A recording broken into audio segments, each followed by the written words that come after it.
This is my story of survival. I am Alfred Packer. I am in jail for cannibalism and murder. I was also sentenced falsely.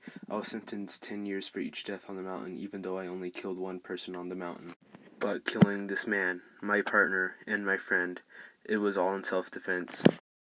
I was sentenced to about 50 years in jail for these crimes.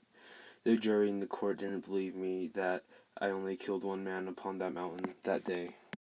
This all happened because my group and I ignored the advice of a chief named Ore.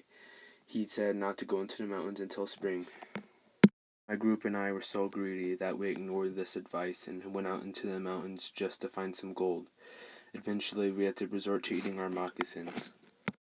Eventually, my group and I came across a frozen lake, but the lake was too shallow and too cold for us to fish.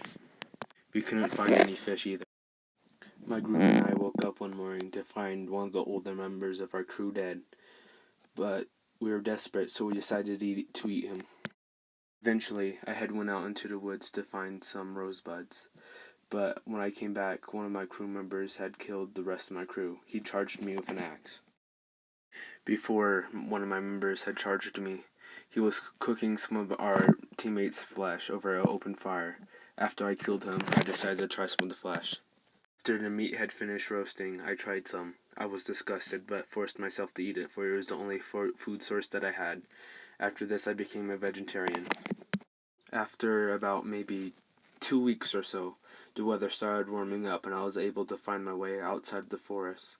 I made my way to the Indian Agency. The people at the Indian Agency were kind, and they gave me food and alcohol to warm up. Alfred Packer. This is a story about how I killed my friend to survive out in the wild after we were fueled by greed.